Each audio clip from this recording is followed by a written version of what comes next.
Hai, Assalamualaikum. Hari ini kita akan belajar tentang cukai pendapatan. Cukai pendapatan ni selalunya kalau orang yang dah kerja, dah ada gaji. Gaji tu pendapatan lah. Pendapatan is gaji. Gaji is pendapatan. Cuma kita nak tahu berapa cukai yang kita nak kena bayar. Sebelum kita nak tahu berapa cukai yang kita kena bayar, kita kena tahu apa itu pendapatan bercukai. Okay? Take note pendapatan bercukai. Tak semestinya kalau gaji kita ni RM5,000, kita kena bayar cukai, semua RM5,000 tu dikira sebagai cukai. No. Adalah kira-kiraan dia. Jadi pendapatan bercukai dengan pendapatan berbeza. Jadi bila kita dah tahu pendapatan bercukai, barulah kita tahu berapa cukai pendapatan yang kita kena bayar. Bila kita dah tahu berapa cukai pendapatan yang kita kena bayar, barulah kita boleh tolak dengan rebate cukai. Rebate cukai ni adalah diskaun. Nanti kita tengok macam mana kita nak dapatkan diskaun, macam mana kita nak kira cukai pendapatan dan macam mana kita nak tahu pendapatan bercukai kita berapa. Okey, so macam mana kita nak tahu pendapatan bercukai kita berapa? Kita kena tahu jumlah pendapatan tahunan kita berapa. Okey, contohlah kalau saya gaji RM5,000. Kalau saya gaji RM5,000, kemudian pendapatan tahunan saya of course lah RM5,000 kali 12. RM5,000 kali 12 dapat RM60,000. Okey. RM5,000 kali 12 dapatlah RM60,000. Jadi pendapatan tahunan saya adalah RM60,000. Tapi itu pendapatan tahunan saya ya, RM60,000. Bukannya pendapatan bercukai. Pendapatan bercukai tu maksudnya kita dah tolakkan dengan pengecualian cukai, kita dah tolakkan dengan pelepasan cukai. Macam mana kita nak tolak? Tu yang kita kena tahu apa tu pengecualian cukai, apa tu pelepasan cukai. Okey, contohnya Nasrullah kerja gaji RM5,000. Khairil Fitri, kita lukislah sikit. Lukis sikit kat bawah ni. Okey, this is Nasrullah. Dan this is Khairil Fitri. Okey, Nasrullah dan Khairil Fitri. Dua-dua Nasrullah dengan Khairil Fitri ni gaji dia RM5,000. Tapi Nasrullah ni ada 10 anak kecil. Khairil Fitri ni ada 1 je anak cenonet. Jadi macam mana dikiranya? Walaupun dua-dua gaji RM5,000, tapi Nasrullah dia bayar cukai sikit je sebab dia ada banyak tanggungan. Ada 10 anak kecil dia. Khairil Fitri akan bayar cukai yang lagi banyak sebab dia ada 1 je tanggungan, 1 je anak kecil. Sebab itulah kita kena kira betul-betul berapa cukai yang patut kita bayar. Berapa pendapatan bercukai kita sebab dia bergantung kepada tanggungan kita. Apa tu pengecualian cukai, apa tu pelepasan cukai. Okey, kita tengok seterusnya. Selalunya tiap-tiap tahun kita siapa yang dah kena bayar cukai pendapatan ni sebelum 30 April setiap tahun kita akan isi hasil ni. Kita akan isi e-filing ni website LHDN. Kita akan daftar lah. Ataupun selalunya tiap-tiap bulan kita kena tahu apa tu PCB. Okey. PCB, kita ada banyak terms baru yang kita akan belajar hari ni.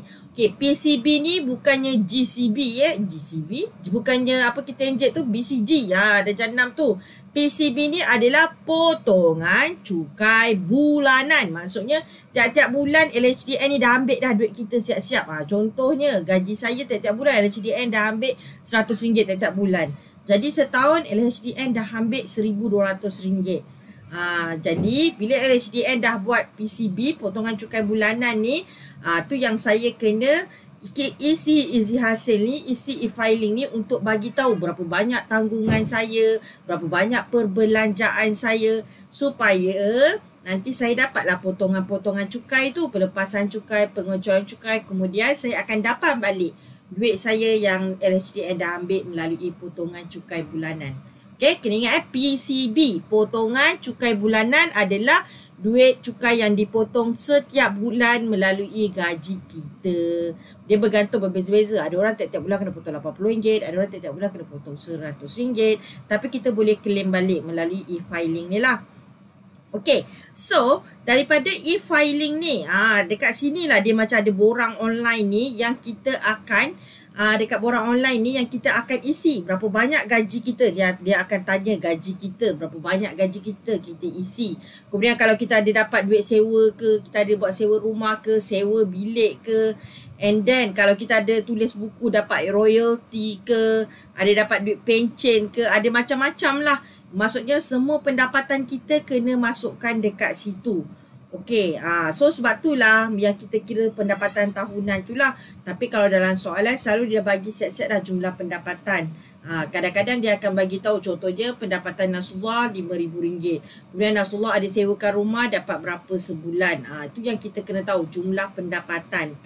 Okey, and then inilah dia pengecualian cukai.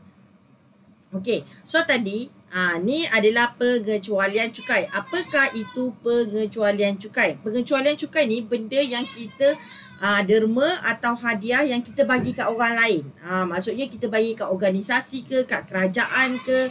Kalau dekat LHDN tu, derma dengan hadiah kalau kita bagi kat kerajaan, kita dapat pengecualian cukai. Maksudnya kalau kita bagi RM2,000, kita dapat pengecualian cukai RM2,000. Dia adalah syarat-syarat dia lah kan. Kemudian kalau kita bagi kat mana-mana institusi ke, organisasi ke, kemudian kalau kita bagi untuk aktiviti sukan ataupun untuk projek berkepentingan negara, ataupun kalau kita bagi hadiah artifak ke, manuskrip, lukisan, bagi dekat perpustakaan, bagi dekat OKU untuk kemudahan dekat tempat awam, ataupun kos peralatan perubatan, ataupun hadiah lukisan untuk balai seni lukis. So ada banyak benda lah. Sebab tu lah kalau kita tengok aktiviti sukan kan, macam pertandingan sukan melawan bola, ada banyak jenama-jenama kan dekat JC lah, dekat tepi-tepi padang tu lah. Tu semua selain diorang promote, bila diorang sumbangkan kat program-program sukan tu, diorang pun dapat pengecualian cukai untuk company-company besar. Jadi itu maksudnya pengecualian cukai. Macam Nasrullah tadi, kalau Khairul Fitri tadi gaji dia RM5,000, kemudian dia nak pengecualian cukai, dia bagilah derma dekat aktiviti sukan ke apa, tapi kena adalah surat hitam putih dan dia akan dapatlah diskaun sikit cukai dia tu kan. Kita panggil pengecualian cukai kalau kita bagi derma atau sumbangan kepada kepada organisasi lain ataupun kerajaan. Okey. Next adalah, tu tadi pengecualian cukai ya. Pengecualian cukai adalah derma atau hadiah yang kita bagi ke organisasi ataupun kerajaan lah. Okey, kemudian pelepasan cukai. What is this pelepasan cukai?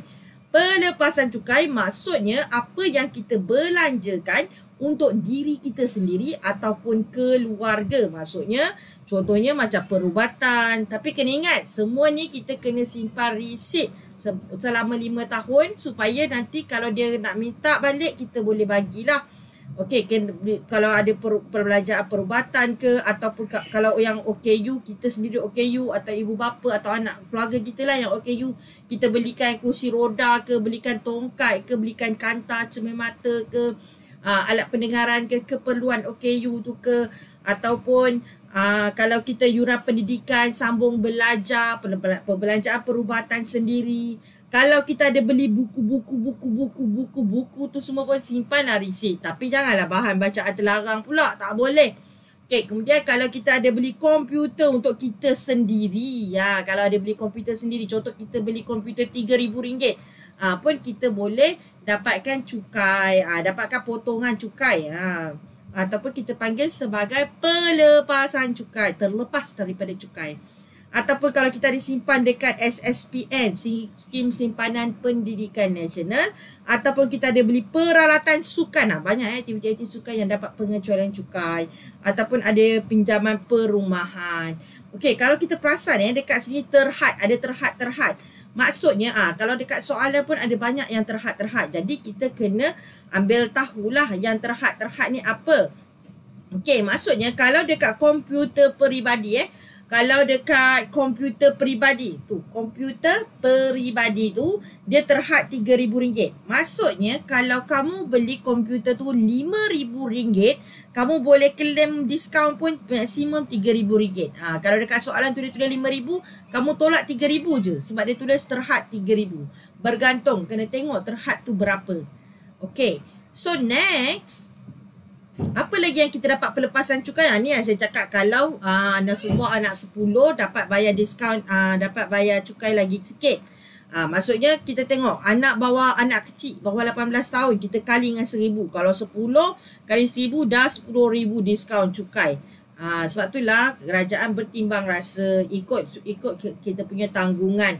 Kalau 18 tahun ke atas tapi masih belajar ke, kalau ada anak OKU ke, kalau ada insurans nyawa ke, insurans pendidikan ke, so ada banyak benda yang kita boleh dapat pelepasan cukai yang kita perlu tengok satu persatu. Rasa dah panjang dah video ni. Okey, jadi daripada beberapa yang kita belajar, tadi, yang lain-lain tu nanti untuk next video. Okey, so yang penting untuk video ni kamu kena tahu cukai pendapatan adalah, cukai pendapatan adalah kita kena ambil daripada jumlah pendapatan tahunan. Jumlah pendapatan tahunan tu yang sebulan darab dengan 12 lah. Okey, kemudian kita kena tengok pendapatan bercukai kita. Kalau gaji 5,000, pendapatan bercukai bukannya 5,000 Pendapatan bercukai tu bila jumlah pendapatan tahunan yang 60,000 tu kita tolakkan dengan pengecualian cukai, tolak dengan pelepasan cukai. Gaji kita, tolak pengecualian cukai, tolak pelepasan cukai, barulah dikira pendapatan bercukai. Dan apa itu pengecualian cukai? Pengecualian cukai adalah derma atau hadiah yang kita bagi kat kerajaan ataupun organisasi yang saya cakap, untuk yang kita sponsor aktiviti sukan ke, bagi hadiah kat perpustakaan ke, bagi kemudahan OKU kat tempat awam ke, bagi hadiah artifak seni lukisan dekat balai seni lukis ke. Itu contoh-contoh dia. Okey, kemudian itu pengecualian cukai, benda yang kita hadiahkan kat tempat lain, kat sumbangan. Okey, pelepasan cukai adalah benda yang kita belanja diri kita sendiri ataupun keluarga kita, iaitu kalau pendidikan ke, untuk perubatan, beli buku-buku ataupun peralatan OKU ataupun alat sukan, beli komputer, insurans, perumahan, yang itulah yang kita kena alert. Okey, thank you. Assalamualaikum.